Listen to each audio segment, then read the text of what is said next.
கர்த்தருக்கு ஸ்தோத்திரம். கர்த்தராகிய இயேசு கிறிஸ்துவின் இன்ப நாமத்தில் இனிய வாழ்த்துக்கள். இன்றைய தியானத்திற்காக ஜெபித்த பொழுது தேவன் தந்த வசனம் எபேசியருக்கு எழுதின நிருபம் 4ஆம் அதிகாரம் 22ஆம் வசனம். அந்தபடி முந்தின நடக்கைக்குரிய மோசம் போக்கும் இச்சைகளாலே கட்டுப்போகிற பழைய மனுஷனை நீங்கள் களைந்து போட்டு. நம்முடைய கர்த்தராகிய இயேசு கிறிஸ்து நம்மை தமக்கென்று தெரிந்து கொண்டார். அது ஒரு புதிய அனுபவம், அது ஒரு புதிய ஜீவியமும் கூட. இயேசு கிறிஸ்து நம்மை தமக்கென்று தெரிந்து கொள்வதற்கு முன்பதாக நாம் பழைய மனுஷர்களாக இருந்தோம்.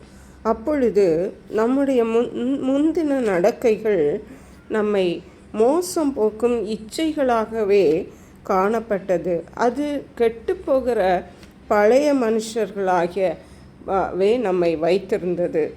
ஆகவே நாம் ரட்சிக்கப்படுவதற்கு முன்பு, கர்த்தராகிய இயேசு கிறிஸ்துவை நாம் சொந்த இரட்சகராக ஏற்றுக்கொள்வதற்கு முன்பாக நம்முடைய நடக்கைகளெல்லாம் மோசம் போக்கும் இச்சைகளாக, நம்மை கெட்டுப்போக வைக்கிற மனுஷர்களாக, அப்படிப்பட்ட கிரியைகளை நாம் களைந்து போட்டு அவைகளையெல்லாம் நம்முடைய வாழ்விலிருந்து அகற்றிவிட்டு உங்கள் உள்ளத்திலே புதிதான ஆவி உள்ளவர்களாகி, நம்முடைய உள்ளத்திலே ஒரு புதிதான ஆவி, பரிசுத்த ஆவி உள்ளவர்களாகி, மெய்யான நீதியிலும் பரிசுத்தத்திலும் தேவனுடைய சாயலாக சிருஷ்டிக்கப்பட்ட புதிய மனுஷனை தரித்து கொள்ளுங்கள்.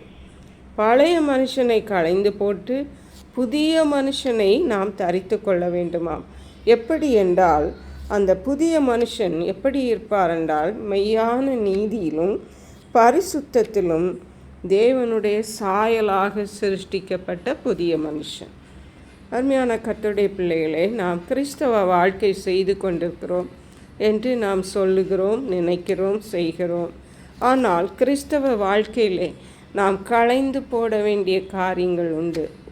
ஒரு காலத்திலே ரட்சிக்கப்பட்டோம், ஒரு காலத்திலே ஞானஸ்நானம் எடுத்தோம், ஒரு காலத்தில் தேவனுடைய பரிசுத்த ஆவியில் அபிஷேகம் பண்ணப்பட்டோம். இன்றைக்கு நம்முடைய சுபாவம் எப்படி இருக்கிறது? இன்றைக்கு நம்முடைய வாழ்க்கை எப்படி இருக்கிறது? பழைய மனுஷனுடைய சுபாவத்தை நாம் திரும்பவும் வைத்திருக்கிறோமா? கோபம், வைராக்கியம், இச்சைகள், பழைய மனுஷனை அந்தகாரத்திலே பாவங்களிலே விழப்பண்ணுகிற கிரியைகளுக்கு நாம் அடிமைப்பட்டிருக்கிறோமா? அப்படிப்பட்ட காரியங்களுக்கு நம்முடைய வாழ்க்கையிலே நாம் இடம் கொடுத்திருக்கிறோமா? அல்லது நாம் மெய்யான நீதியிலும் பரிசுத்தத்திலும் தேவனுடைய சாயலாகவே சிருஷ்டிக்கப்பட்டவர்களாய் புதியவர்களாய் காணப்படுகிறோமா? அருமையான கர்த்தருடைய பிள்ளைகளே, நாம் தேவனுடைய இயேசு கிறிஸ்துவை நம்முடைய சொந்த இரட்சகராக ஏற்றுக்கொண்டிருக்கிறோம்.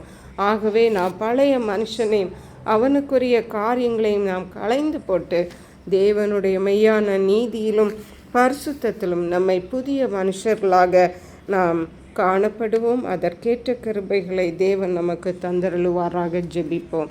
எங்களை கிருபையை நேசித்து பாதுகாத்து வழி நடத்துகிற எங்கள் அன்பின் தகப்பன், ஆசீர்வதிக்கப்பட்ட இந்த நல்ல நாளுக்காக நன்றி. இந்த நாளிலும் பழைய மனுஷனையும் அதற்குரிய கிரியைகளையும் அந்தகாரங்களையும் பாவங்களையும் இச்சைகளையும் நாங்கள் களைந்து போட்டு புதிய மனுஷர்களாகிய புதியதான ஆவியினாலே, தேவனுடைய ஆவியினாலே நாங்கள் புதிய மனுஷர்களாகி பரிசுத்தத்திலும் நீதியிலும் நாங்கள் தேவனுடைய சாயலாக சிருஷ்டிக்கப்பட எங்களுக்கு உதவி செய்யுங்க. நன்றி பரிசுத்த ஆவியானவரை, அப்படியே நீர் செய்கிறபடியால் நன்றி, துதிகன மகிமை மக்கே செலுத்துகிறோம்.